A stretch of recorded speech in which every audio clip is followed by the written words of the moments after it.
Is Depop dead? Well, currently my Depop at the moment is very dead. As you can see, I've literally got no items listed up at the moment. However, there is a big reason for that, and in this video I'm going to get into all of those reasons and as well all of my plans for Depop going forward. But it was a very sad day when I had to go through and delete all my posts. But I can't lie, the biggest reason I did this was because my sales since lockdown, when I was kind of doing Depop a lot more, have significantly decreased, like significantly decreased. During lockdown, per month, I was probably making just over £500 on my best 2 months without taking away any fees, costs, anything like that. But as soon as lockdown ended, for like the 2 months that I did it after, my sales like halved and I was making like £250. I spoke about this on my TikTok, little plug, it's in the description. I think you should go follow it. Really good content on there. I think you'd love it. But yeah, that was kind of the biggest reason I deleted all my posts, because I weren't really enjoying it because of that. Where I just lost all of my sales,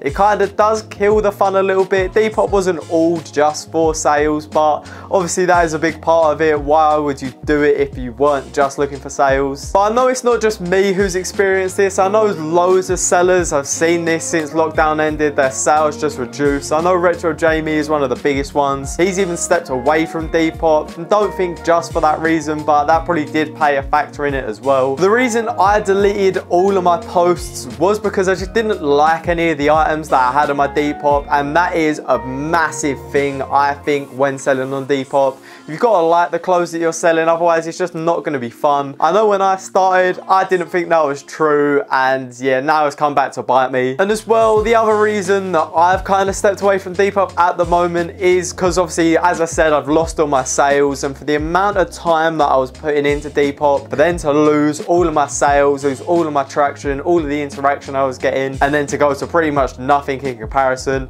did kind of hurt a little bit, I can't lie. And I kind of thought my time could be so much more better spent. Rather than listing clothes on Depop, I could spend it on making these videos for you and trying to grow my YouTube channel rather than growing my Depop, which was a really hard decision to make, because obviously I put like 4 or 5 months of like hard work into Depop, so then because kind of almost throw it away was a big decision. But looking back on it now, I think it was quite a positive move, because it means I've been able to post so much more on this channel, and I've gained a little bit more traction on this channel, which I'm very much appreciated for. So thank you for subscribing if you are, and if you're not, you need to, because we need to hit a K by the end of the year. But really, that was probably my only reason for leaving Depop, to be honest. But I have got plans to either move back to Depop and selling clothes again. I would like to start reselling on Depop again, but I'd rather sell clothes that I really like and actually kind of have like some sort of passion for, because it makes it just so much more interesting and just so much more enjoyable when you're actually liking the clothes that you're selling. My biggest kind of plan with it in a way is to start selling clothes that I'll either get through wholesalers, because I'd love to do some unboxings again, because I know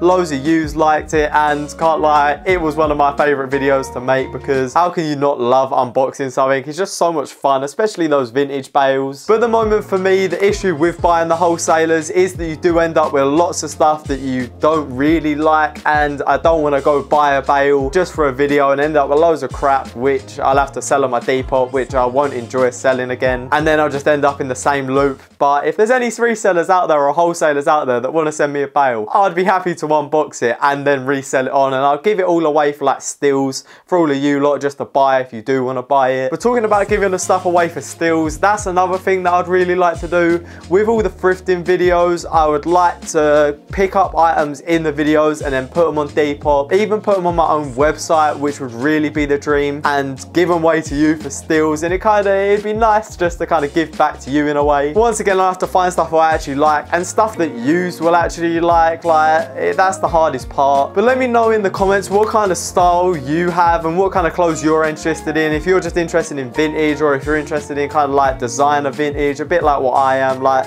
older kind of retro vintage stuff that is designer. And when I say designer, I'm not talking Louis Vuitton or nothing like that. I'm just talking like Nike, Adidas, like just little brands, or not little brands, but you know what I mean. But that would definitely be what I'd like to do. That is my biggest plan with Depop. That is why I've unlisted so much stuff. And my other kind of plan that I've got with Depop is I want to start selling, like, do you know the croc giblets or whatever they're called? I don't know how to say it correctly. I've just 100% just butchered that. But that's kind of what I want to start selling. Just little things things like that, little things that I like, and just like little jewelry items and just other small things along those lines. Because once again, I think it'd be a lot more enjoyable and a lot less time consuming than selling clothes, because it's underrated how long it really does take to sell on Depop. But overall, just to summarize it quickly, I do want to get back into Depop. I would love to sell on there again. I just want to find clothes that I'll enjoy selling and clothes that you actually like so you can buy it. Like, I want to give back to you. That is kind of like the biggest thing in a way with me stopping Depop. I want to sell to you, my subscribers. But ideally, I would like to just go straight onto a website and have my own website and just sell things directly through there, just because I'll be able to give it away to you for cheaper, and it mean I kind of have a little bit more of a personal touch with it all. And eventually, hopefully, I'll be able to sell some form of like merch in a way, if you want to call it that, and sell that on the website as well with like the Josh Fed Up logo or anything really, just like Josh Fed Up related, me branded, something along those lines. But I'm in the process of getting all of this in line. Like, I've literally just ordered some stickers, which I think came out so sick. Like, these stickers are so nuts, and it's kind of the same as my like profile picture. So I've got the little JFU, I've got the crown, I've got everything that's kind of similar to that. So I am in the process of doing it, but it's just going to take a little while. But yeah, that's the kind of overall plan. I know a lot of you have wanted to know what's happening, so this is just a quick little like update video on kind of what I've got planned for Depop, because I've been thinking about it quite a lot, trying to put stuff into place, but as I said, it just does take time. But as I said, if you haven't already subscribed, go and subscribe, get me to a K by the end of the year, so all of the stuff that I've just said about can come into full so much quicker. But I really do hope you have enjoyed, and I hope to see you in another one of my videos.